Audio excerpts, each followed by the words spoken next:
Buonasera e ben arrivati al dopo partita, che è con grande, veramente grande piacere che torno a parlare di sport dopo un paio di anni, dopo, lo voglio ricordare, un anno anche abbastanza divertente, quello che mi ha portato a seguire il Cesena, che ha fatto la sua cavalcata nel 2014 in Serie A fino alla vittoria appunto di Latina. Torno a parlare di calcio e di pallacanestro parlando dagli studi di Imola, e ci dedicheremo quest'anno nella prima parte al calcio di Serie D con occhi puntati sull'Imolese, nella seconda parte alla pallacanestro di Serie A con occhi puntati sull'Andrea Costa. Lo avete visto dalla sigla con me, mi accompagnerà, spero sempre, almeno nella prima parte, quella dedicata al calcio. Questa sera sarà anche nella parte dedicata alla pallacanestro. Gigi Ravaglia, ben arrivato alla voce di Imola, ma oggi anche il viso. Buona serata. Finalmente? Ti fa piacere, immagino. Ma certamente. Una nuova esperienza per te. Una nuova esperienza. Bene. E in questa prima parte dedicata al calcio, lo vedete dall'inquadratura con la nostra scenografia molto rosso-blu, il calciatore dell'Imolese Matteo Bertoli, ben arrivato, che inauguri questa trasmissione proprio in una domenica non proprio fortunata. Direi proprio di no. Poteva andare peggio? No. No, onestamente no. Allora, diamo un'occhiata velocemente, senza leggerli, perché li conoscete già i risultati del girone D di questo campionato di Serie D, quello dell'Imolese, dove il Ravenna ha pareggiato in casa della capolista correggese 1-1, il Mezzolara ha vinto 3-0 con l'Adriese, ha perso il Lentigione nel campo del Fiorenzuola 2-0 e appunto l'Imolese ha perso nel campo della Rignanese, quindi in Toscana 2-0, pareggio anche per quello che riguarda le romagnole della Ribelle con la Colligiana, addirittura un 3-3. È stata una giornata assolutamente particolare, Gigi. Sì, infatti era la classica giornata da approfittarne per limare qualche punticino alle prime due, le prime due che appunto uno ha pareggiato in casa, l'altra ha perso fuori, ma lo chiederemo a Matteo, quest'Imolese come la bella Penelope, in casa vince, fuori cancella quanto di buono ha fatto. Come mai? Ma è un dato di fatto, in trasferta facciamo fatica, adesso domani con il mister analizzeremo la situazione, ci sarà da valutare bene, capire cosa magari ci impedisce di fare lo stesso gioco che facciamo in casa in trasferta. Adesso così sono tanti i motivi, probabilmente mancanza di convinzione o comunque un po' di cattiveria in più, in trasferta ci serve. Ecco. Sei un giocatore esperto, la tua analisi?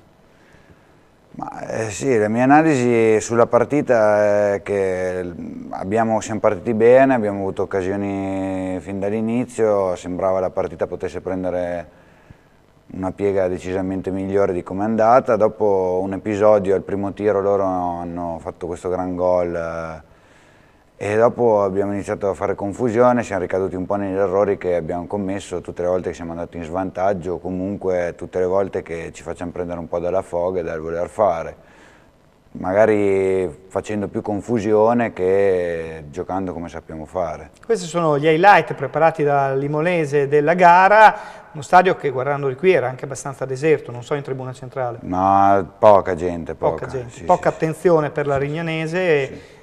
Quindi non avevate neanche il pubblico contro. No, le scusanti sono, cioè le colpe sono da ricercare tra di noi, non sicuramente né per l'ambiente né per il campo né per niente, la colpa è di chi è sceso in campo.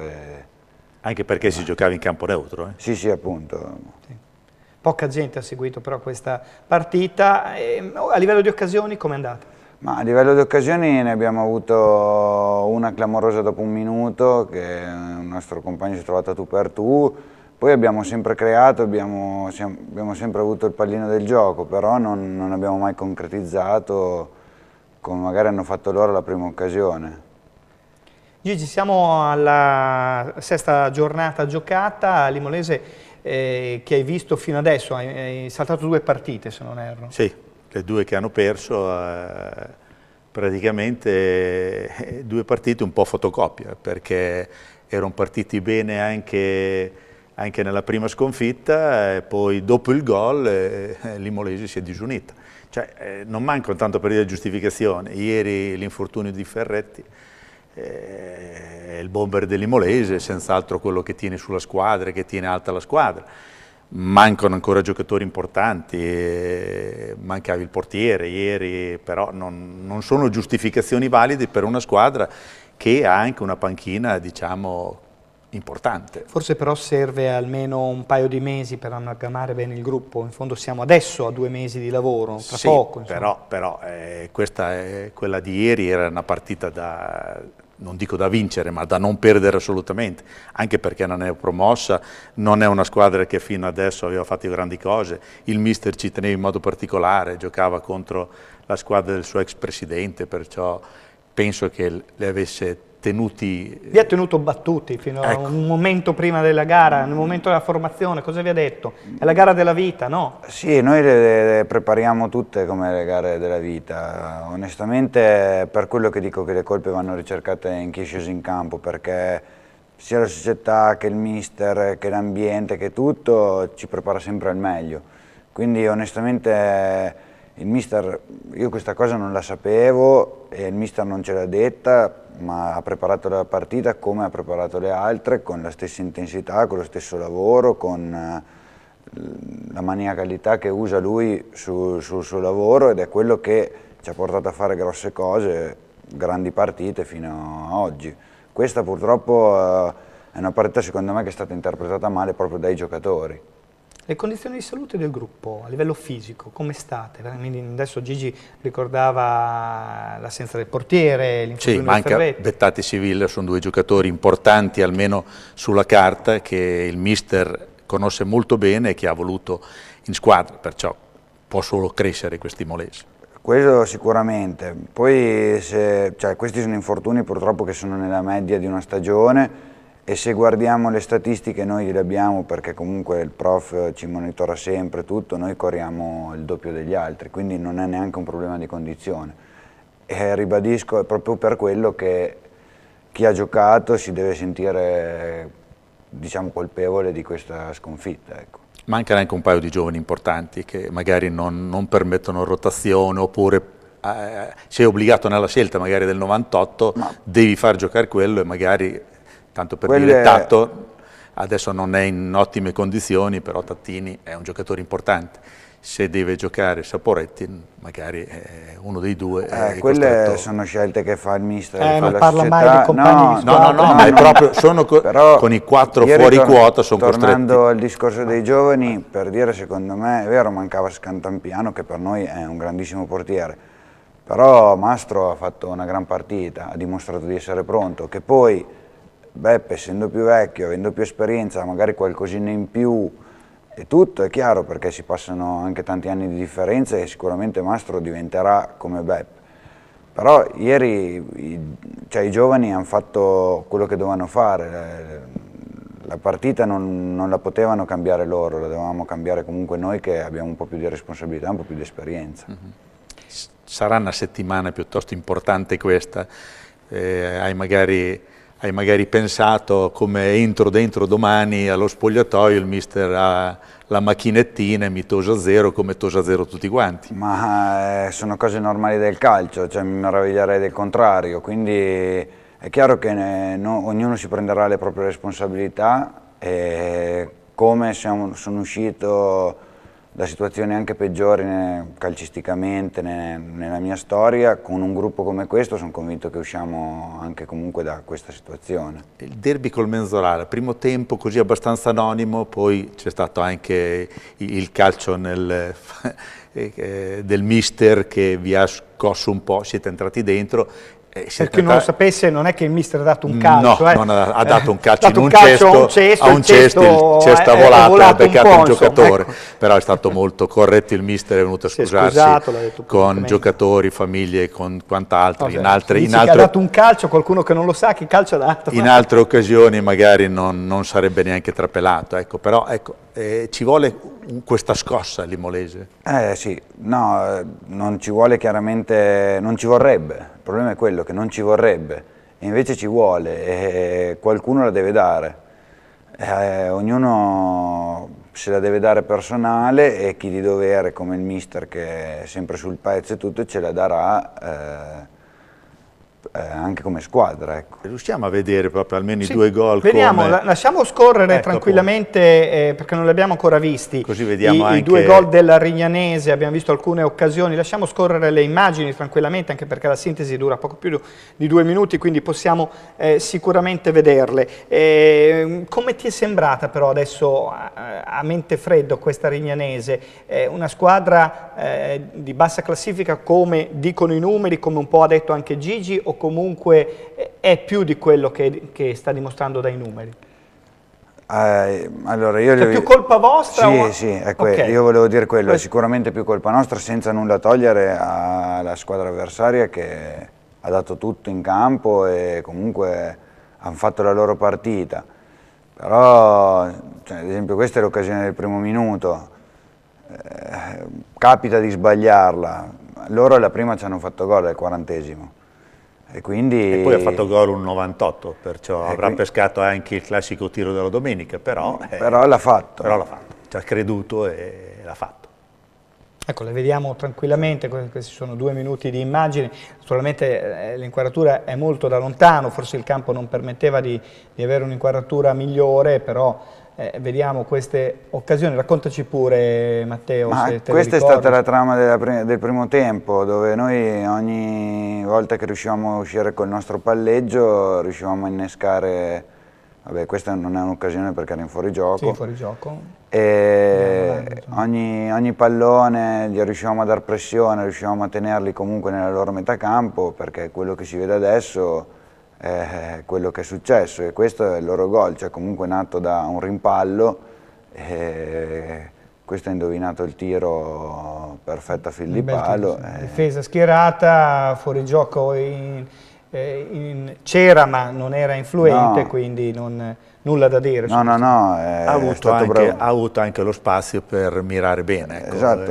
Lì se lo pressavamo un po' di più, se eravamo un po' più attenti ad alzarci subito, magari non prendeva la mira e non la metteva dove l'ha messa. Andiamo a vedere anche il secondo gol che arriva nel secondo tempo. Sì. Se la regia ci lascia correre ancora le immagini. Intanto volevo anticipare, mentre tornano le immagini, che domenica prossima, lo anticipiamo subito perché poi il tempo vola, c'è la Correggese. Qualcuno dirà la partita no, della vita ancora no, la settima ecco. Di campionato. Ecco, intanto questo è un'altra occasione però, avete lasciato un altro spazio. Dopo chiaramente noi cercavamo di spingere tanto e qualche spazio in più l'abbiamo lasciato. Però anche quella non è un'occasione, cioè un'occasione un po' così, creata su una palla buttata. Va anche detto che questa espulsione qui, diciamo, è un po' gratuita, non si può prendere un giocatore importante come Olivieri, non può prendere due cartellini gialli in pochi secondi, e lì forse c'è anche il nervosismo che si paga a caro prezzo. Anche questo qui è una ripartenza. Una ripartenza, è andato via da solo, vero? Sì, è viziato da un fallo probabilmente, perché comunque il loro giocatore spinge il nostro, e quindi anche quello poi ha creato negli ultimi minuti, anche se non mancava tanto, ancora più nervosismo, che a noi non fa bene, e deve essere nostra, deve essere una tensione positiva e non parlare con l'arbitro o protestare o...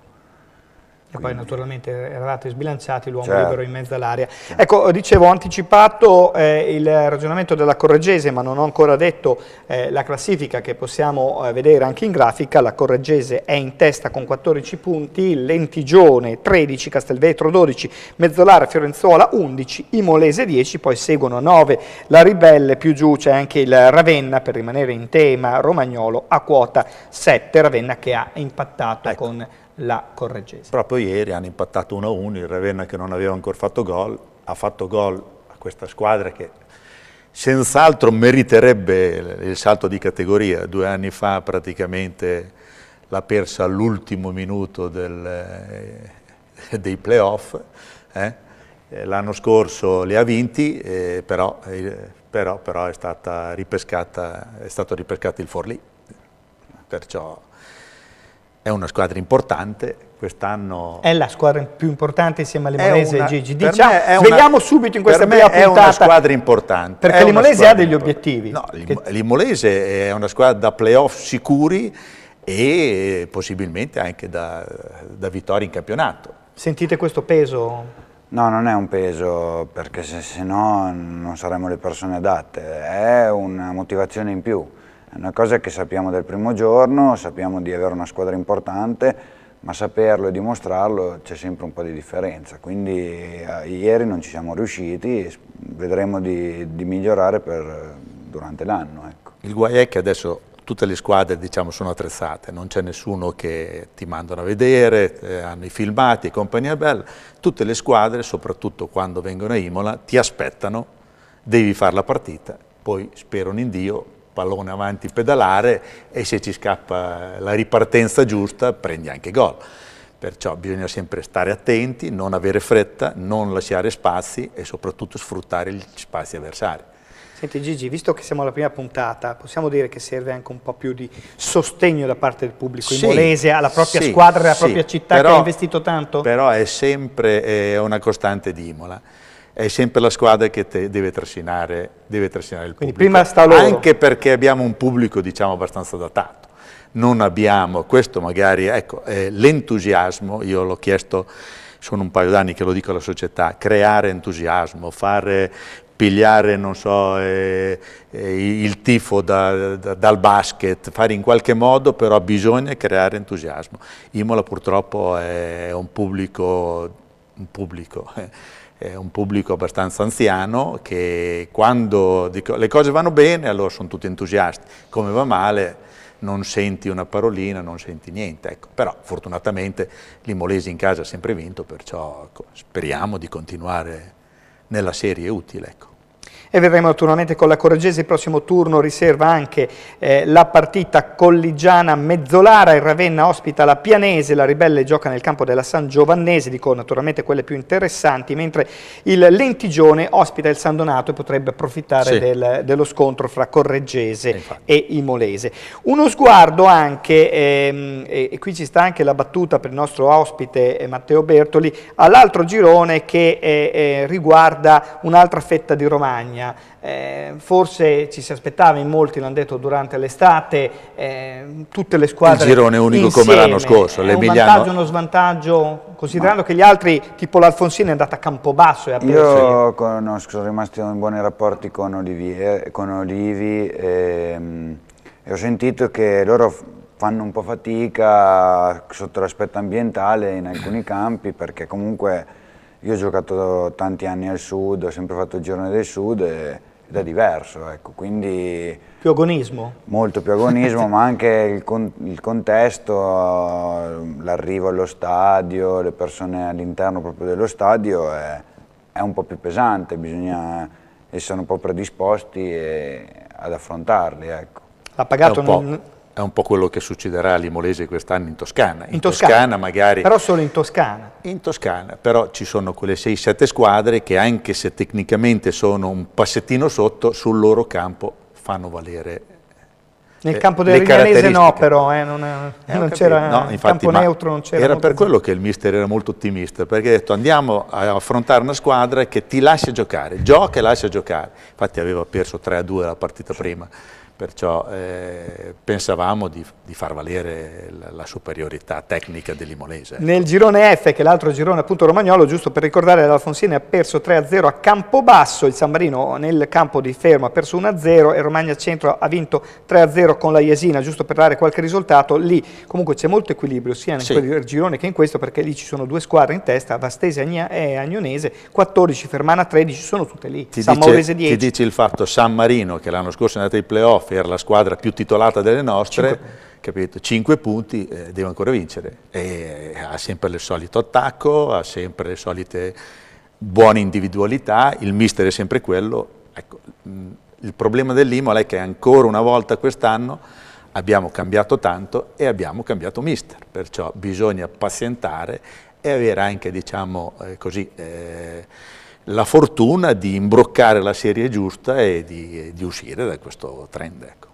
In questa trasmissione daremo spazio, quando ci sarà possibile, anche ad altri sport, ma più che altro anche a diciamo, tornei o campionati collegati a Limonesi. In questo caso volevo ricordare, possiamo far vedere le immagini, perché ci sono anche arrivate. Limonese Calcio è molto ben organizzata, perché voi guardate poi le partite, anche dei vostri avversari, quindi avrete già guardato, guarderete in settimana la Correggese. In questo caso sto parlando della divisione Calcio 5, dove c'è questa esperienza del Limonese del campionato di Serie B, Girone B, dove ieri è uscita sconfitta 4-2 nel campo del Città di Mestre, seconda giornata, vedete le immagini, qui siamo naturalmente in palestra, Calcio 5, una sconfitta che è maturata naturalmente anche perché Limonese di Calcio 5 è molto molto giovane, era passata addirittura in vantaggio per 1-0, qui vediamo proprio il primo gol, poi si è passati sul 2-1 se non erro, il 2-2, poi nel secondo tempo Mestre è dilagata sul 4-2. Nello stesso girone il Faenza ha vinto 10-4 con il Vicenza e ha vinto anche Forlì nel campo di Mezzolombardo 4-3. In classifica sono proprio Faenza e Forlì in testa 6 insieme a Chiuppano, è ancora quota a 0 Limolese, ma è una squadra giovanissima ed è naturalmente da rodare. Cercheremo di avere all'interno del dopo partita anche qualche ospite per parlare anche di Calcio 5, che è un movimento che sta crescendo tantissimo. Ecco, poi Imola ha anche una squadra in Serie A. Ricordiamo anche che il fiore all'occhiello dell'Imolese è il settore giovanile, 450 ragazzi, praticamente fanno tutte le categorie, sono anche diciamo, squadre importanti che si confrontano con squadre più titolate di categorie superiori e hanno buoni risultati. Poi c'è stato un grosso investimento del Presidente, perciò si cerca di raccogliere frutti importanti anche dal settore giovanile. Ecco. Matteo, domenica si gioca come poi l'obiettivo e l'input che vi dà il mister tutte le domeniche per vincere, immagino. Certo, noi giochiamo sempre per vincere, questa è la nostra mentalità che ci ha inculcato il mister e dovremmo migliorare appunto per riuscirci. Quanti punti vi mancano dopo 6 giornate secondo te? Ma 3 di ieri? Sì, beh, sicuramente i 3 di ieri, ma poi io non sono uno che sta molto a guardare i 6, ma perché purtroppo le cose ormai sono andate, quindi più che pensare a quelli che mancano dobbiamo pensare a quelli che dobbiamo fare volta per volta, che è sicuramente più difficile che rimpiangere gli altri. Gigi, l'ultima domanda per Matteo Bertoli, poi lo lasciamo, tu rimani nella parte del basket oggi. L'ultima domanda è che domenica bisogna mi sono arrivati tre sms. Infatti me lo allora, chiedere. Tania e le Giaguare mi hanno mandato tanti cuoricini, perciò questi devo girarli a loro, anche perché sono vicinissimi alla squadra. Tania adesso gestisce anche il bar. Bene. Poi c'è i tifosi pallonari che sentono la mancanza della diretta radiofonica, gente mia. 41 anni di diretta, adesso è partita questa nuova trasmissione. Facciamo 40 anni di televisione. Ecco, facciamo anche un po' meno, anche un po' meno. Poi c'è il rifugio dei golosi che sarà sempre sintonizzato su di noi. Si mangia bene, si accontenta anche l'occhio. Poi c'è un giovane calciatore che ha un dubbio incredibile, meglio il pallone o la brasiliana, perché la sua ragazza è brasiliana. Allora, meglio la brasiliana perché è decisamente più carina, però se arrivi ai piani alti del calcio magari conosci tante brasiliane. Grazie a Matteo Bertoli per essere stato con noi, in bocca al lupo per domenica con la Correggese. Non andate via perché il dopo partita rimane, tra poco sarà con noi il general manager dell'Andrea Costa Imola, Gabriele Foschi, e parleremo naturalmente del derby che in questo caso Gigi Ravaglia ha visto contro Bologna. Non è andata assolutamente bene, quindi anzi sono note dolenti in questa prima puntata del dopo partita. Non andate via, grazie.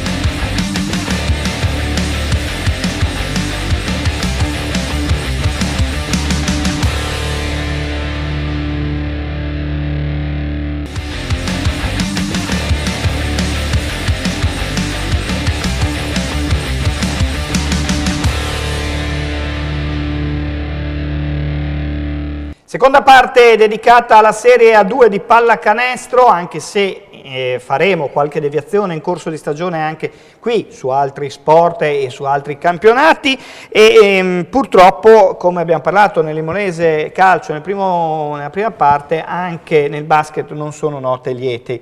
Ne parleremo oltre che con Gigi Ravaglia, che è rimasto in questa prima puntata con noi, anche con il general manager dell'Andrea Costa, Gabriele Foschi, ben arrivato. Grazie a voi, grazie per l'invito. Il compito arduo di commentare il derby.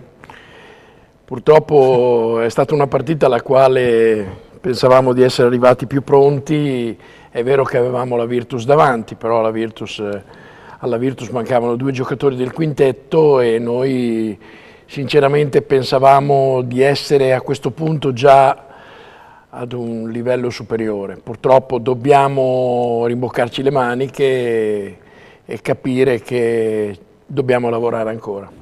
I risultati di questa giornata, che è la seconda del campionato di A2, vede l'Andrea Costa perdere in casa appunto con la Segafredo Bologna alla Virtus 67-85, l'altra bolognese ha perso con la Tesenis Verona 65-78, mentre tanto interesse c'è stato a Ravenna per il derby, uno dei tanti derby che vedremo in questo campionato, quindi Ravenna batte Forlì 92-74. In base a questi risultati che vedete in grafica, la nuova classifica dopo 2 giornate, che tra poco vedremo in onda, vede Ravenna, Bologna, Segafredo, in questo caso Virtus, Roseto, Iesi e Treviso 4, un gruppone a 2 con anche l'altra bolognese e con Forlì, mentre a quota 0 rimane anche insieme a Ferrara e a Piacenza anche Imola. In questo caso Gigi Ravaglia era al palazzetto. La cosa più bella è il pubblico. Non entrava uno spillo. 2000 e passa persone. Non entrava uno spillo, perciò complimenti al pubblico, mentre invece appunto ho visto una partenza, ecco qua le immagini, una partenza un po' così moscietta, meno 10 subito praticamente, e poi dopo non c'è stata quella reazione, magari quella cattiveria che poteva compensare magari il divario tattico, ma anche fisico, perché c'è nettamente squilibrio nelle 2 squadre, anche perché, non dimentichiamolo, alla Andrea Costa manca un Borra che quest'anno dovrebbe essere giocatore decisamente importante. Essendo la nostra prima puntata, dobbiamo fare un commento anche su le squadre che partecipano a questo girone di A2, lo chiedo sia a Foschi che a Ravaglia. Fa scena vedere le 2 bolognesi insieme a Ravenna, Forlì, Imola, insieme a Ferrara in questo campionato. Questo è il vero campionato, è qui. È un campionato molto interessante, e per quanto interessante il livello è molto alto. Il livello è alto e Imola ha altri obiettivi rispetto alla Virtus e alla Fortitudo, però questo non vuol dire che se ci riferiamo alla gara di ieri noi dovessimo stare in partita, perché lo scorso anno con la Fortitudo, che comunque aveva probabilmente altri obiettivi, noi a questo punto eravamo più avanti e vincemmo. Ieri, nonostante loro avessero molti giovani di qualità, ma giovani in campo, noi non abbiamo saputo sfruttare l'occasione, ecco. Anzi ci siamo dimostrati a tratti quasi sempre impresentabili e quindi questo è un motivo di preoccupazione per noi. Gigi? Ecco, non mancano appunto le sorprese. Praticamente all'intervallo ieri commentavamo, oltre diciamo al nostro meno 23, il passivo di Bologna, cioè nessuno si aspettava. In questo momento le squadre, nonostante un precampionato abbastanza lungo, sono ancora all'inizio, quindi ancora le verità non sono svelate, però le prime avvisaglie ci sono. È chiaro che da noi non sentirete mai dire la parola però noi non abbiamo Borra. È chiaro che è un'assenza, soprattutto quest'anno in cui abbiamo fatto la scelta di giocare con un 4 atipico come Ranuzzi in quintetto, l'assenza di un giocatore, di uno dei 2 lunghi, è penalizzante, però qui finisce questa, perché noi non dobbiamo avere scuse.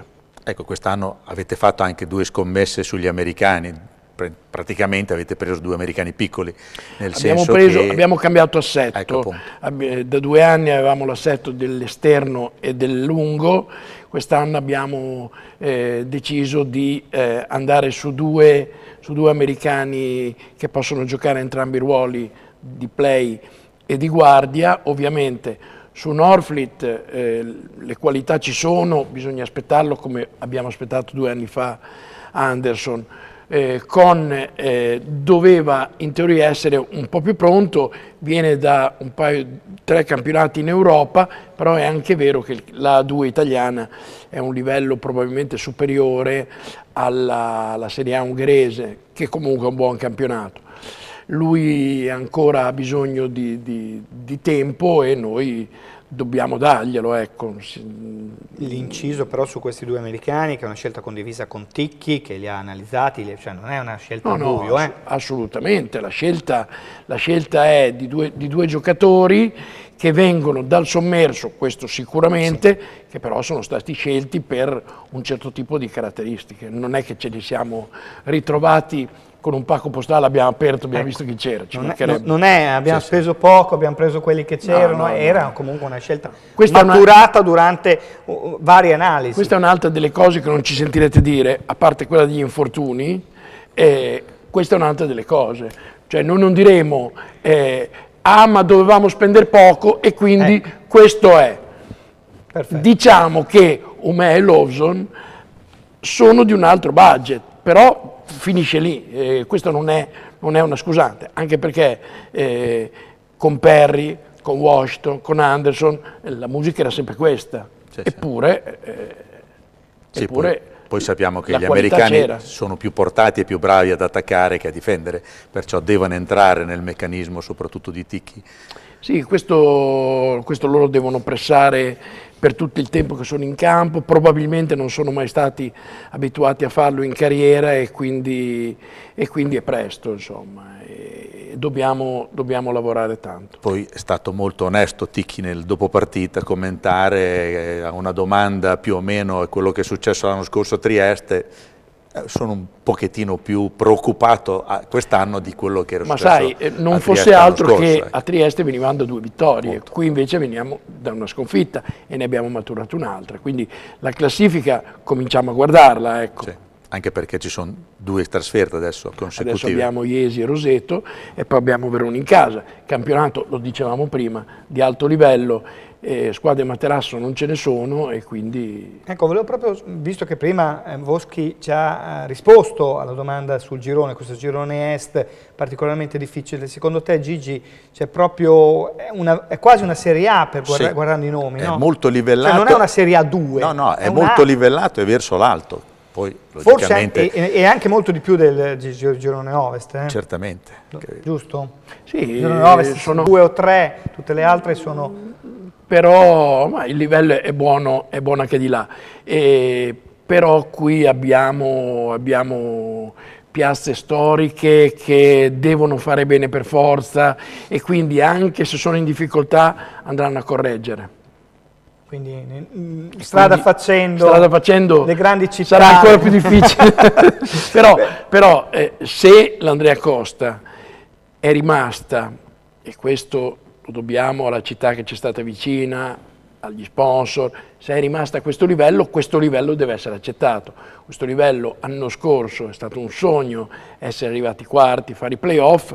Quest'anno ci scontriamo con una realtà che è più simile a una realtà Andrea Costa. La cosa che a me è dispiaciuta ieri è stata andare via dal palazzo e non vedere le facce convinte di anno scorso, che nonostante le sconfitte che ci sono state anche l'anno scorso, però vedevano una squadra con delle facce diverse ed erano contente. Questa partita non ha mostrato i nostri giocatori con la faccia giusta. Questo domani spiegheremo alla società, spiegherà ai giocatori che vuole vedere le facce giuste. Dopodiché si vince, si perde, perché questo è lo sport, però le facce devono essere quelle giuste. Ma abbiamo visto anche nell'uscita dal campo quando hanno dato lo schiaffettino ai tifosi, non era lo schiaffettino che davano l'anno scorso, quello che faceva male, era pur perdendo, però uscivano che avevano il sorriso, uscivano i bambini che entravano dentro. Beh, ieri probabilmente c'era la consapevolezza di essere stati a tratti purtroppo troppo larghi e inadeguati, e quindi il saluto è il saluto mesto. Chiedo Foschi, prima ha parlato del sogno dell'anno scorso, del quarto, dei playoff, non è che negli occhi e nella mentalità, perché molto si gioca dal punto di vista psicologico, lo sappiamo, ne abbiamo parlato anche nella prima parte parlando di calcio, dei tifosi e anche dei giocatori, dello staff, c'è quel risultato dell'anno scorso che influisce in questa fase anche negativamente? No, ma quando si viene da annate positive è chiaro che rimane il ricordo di quello che c'era. Purtroppo i giocatori, quando fanno delle stagioni buone vengono comunque concupiti da altre società, giustamente, sono svincolati, sono liberi, e quindi si riesce a tenerli se ci si riesce, se non ci si riesce si cambia, e oggi l'Andrea Costa deve lavorare per migliorare questa situazione, che in questo momento vede una squadra in difficoltà. È inutile nascondersi a quello che è l'evidenza. Se io venissi qui e dicessi guardate che vi siete sbagliati ieri, vi racconterei un'altra cosa, e invece non è così, insomma. Era comunque la Virtus Bologna. Era comunque la Virtus Bologna. Non era uno scontro salvezza. Che però aveva 2 stranieri, aveva 4 giovani, spesso giovanissimi, in campo, di qualità, ma noi dovevamo avvicinarci, e comunque, anche se vengono qui i Los Angeles Lakers, noi dobbiamo avere la faccia cattiva, buttarci su tutti i palloni, e alla fine la gente va via dal palazzo contenta. Così non succede, e allora non va bene. È mancato un po' quell'occhio di tigre che è poi una caratteristica delle squadre di ticchi, ecco. Cioè vuole che si morda l'avversario in tutti i modi, sempre e comunque perdere, però testa alta, ecco. Il pubblico c'è, ora bisogna mantenerlo. Il pubblico c'è, bisogna mantenerlo, ed è per questo che i ragazzi devono darsi una svegliata e capire che le qualità tecniche le hanno, bisogna che se hanno dei problemi li tirino fuori, e bisogna che ci facciano capire che è stato un episodio. Prossima gara, che poi sono 2 trasferte, l'ha già detto Foschi, è a Iesi, già un'altra gara, a parte che qui non vedo grandi gare facili. No, gare facili non ci sono, in trasferta non ne parliamo, in casa manco a dirlo. Iesi è una squadra che ha vinto a Mantova e ha vinto in casa, quindi è una squadra che ha trovato un americano che fa punti, un gruppo che sta entusiasmando la piazza, e quando piazze come Iesi si entusiasmano diventa anche fatica andare a giocarci, perché sono piazze storiche che chiamano gente, e quindi così. Quindi bisogna stare ben concentrati. Gigi, ecco, no, siamo ormai in chiusura. Siamo in chiusura, forse ieri è mancato anche il leader, ci ha provato un po' Prato, ci ha provato, Maggioli forse sapeva che i suoi centimetri non bastavano, perché di là ce n'erano di più. Ecco, proprio chi può, a parte questi 2, prendere un po' in mano la situazione, prendere un po' in mano la squadra? Anzitutto chiameremo in causa Con, che è l'americano dei 2 esperto, che deve per forza tirare fuori questa cosa. Certamente Ranuzzi, che quando io dico stiamo lavorando è proprio il lavoro in palestra che storicamente in questi 2 anni ci ha portato sempre a migliorare. Quindi io dico, non vi preoccupate, perché non è questa la vera Andrea Costa, quella che avete visto ieri. La squadra di basket di Imola sarà un'altra cosa, ma questo mi sento di sottoscriverlo, perché conosco l'allenatore, conosco il suo modo di lavorare. Ranuzzi è un giocatore che ha sempre giocato, diciamo, dalla piccola, si trova in una posizione, deve capire delle cose, e quindi deve migliorare questa cosa. Hassan è un giocatore che in queste prime 2 partite non ha trovato il canestro, è un giocatore che si infiamma se trova il canestro. Quindi diciamo che aspettiamo Borra. Ecco, Borra, l'infortunio, schiena adesso è a posto, ricomincia sta facendo aumentare i terapia. carichi. parliamo di un ragazzo di 2016, parliamo di un atleta che l'anno scorso ha perso le prime due giornate e poi ne ha giocate 28, quindi le ha giocate tutte, e probabilmente ripartire, fare la preparazione per lui è un po' difficile. Ripeto, non stiamo parlando di un calciatore di 1,75 m, parliamo di un ragazzo che ha 26 anni ma che è 2,16 m e quindi deve ritrovare la condizione. Ecco. Contiamo... Ecco, tempi. Noi chiediamo sempre i tempi. No, ma questo lo capisco. Questo lo capisco, ma anche noi li chiediamo. Ieri il dottore era il più gettonato ieri, come è arrivato. Allora oggi e la prossima sono le domande. Una volta organizziamo, portiamo oltre all'ospite anche il dottore. Così no, noi speriamo che questa settimana cominci a fare qualcosa e dalla giornata dopo noi speriamo di metterlo in campo. È chiaro che io non sono medico e non posso rispondere a questa domanda. Più tardi è in casa con Verona, via. In casa con Verona deve esserci, poi se no sospendiamo la trasmissione, sgonfiamo i palloni. Abbiamo appena iniziato. Giusto per gli amanti delle statistiche, dei numeri, visto che Foschi ha detto lui ha fatto canestro, lui no, il risultato è stato 67-85, Norfleet 15, Prato 13, Ranuzzi 11 con 9, e deve crescere, lo ha già detto. No, ti interrompo. Sì. Solo 6 tiri, deve capire che deve prendersi più responsabilità. Perfetto. Gli americani devono fare la differenza in Italia. Poi Maggioli 8, Tassinari 8, Hassan 3. In realtà uno da 3. Ecco, Hassan, polveri bagnate sicuramente, ed è un giocatore che l'anno scorso e anche 2 anni fa ne sbagliava 4-5, ma poi ne metteva, si accendeva e ne metteva 3 in fila. Lui da una parte e Anderson dall'altra, portavamo a casa le partite. Deve fare questo salto di qualità. Però ci sono anche le note liete e Tassinari è una nota lieta, perché noi lo avevamo visto, ha fatto un campionato di Serie B importante. Non pensavamo che a questo punto fosse già così pronto in campo, ecco. Fa errori, questo è dovuto al fatto che ha 20 anni, fa errori, continua a farli, però sta in campo e non demerita, quindi questo già abbiamo un giocatore in più nel reparto degli esterni da mettere in campo. Questa è una buona notizia. Stagione che è iniziata il 18 di agosto, se ricordo bene, si può pensare che in 2 mesi la squadra deve essere assemblata, è la vera Andrea Costa vera, visto che è cambiato molto, si potrà avere dal prossimo weekend o quello dopo. E questi sono stati 2 episodi da dimenticare. Allora, ad Ancona, dove abbiamo giocato con Recanati, la squadra in realtà non ha demeritato. La squadra ha perso per una rimessa a 2 secondi con un cambio difensivo in cui i giocatori non si sono capiti, cioè ha perso per un episodio.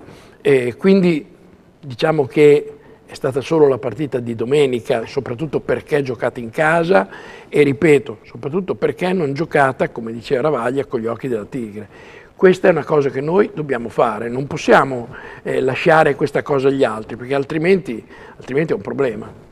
Prossimo turno, oltre alla trasferta di Iesi per l'Andrea Costa, ricordo che c'è Forlì contro Treviso, la Fortitudo ospita Ravenna, poi interessante da vedere naturalmente anche la Virtus che ospita Mantova, altra partita assolutamente interessante, ma in questa fase direi che sono tutte da studiare, tutte da vedere. Gigi, un'ultima osservazione. Abbiamo detto all'Imolese, vincere domenica e abbiamo già risolto il problema. Iesi, gli dai un compito difficile, l'anno scorso abbiamo vinto, questa può essere la partita che sai, le vittorie sono una di quelle medicine che contano più dei dottori di prima, no? Conta di più, mette a posto le schiene, mette a posto i cervelli, mette a posto tutto. Ringrazio tantissimo Gabriele Foschi, che ha avuto anche la pazienza di aspettare un po' di più con gli orari a trasmissione. Tutti voi che ci seguite da casa in questa prima puntata del dopo partita, ricordo che ci saremo per tutta la stagione sportiva al lunedì sera alle 21:15 per 45 minuti circa e alle 22 più o meno parte proprio la partita. Quindi chi non era al Palazzo perché non è riuscito a entrare ieri per vedere Bologna-Imola può vedere l'Andrea Costa tra pochissimi minuti, quindi non deve andare via. Ringrazio Gigi Ravaglia che sarà con noi tutti i lunedì per quello che riguarda il calcio. Nel basket avremo anche altri ospiti e grazie ancora di averci seguito. Buona serata!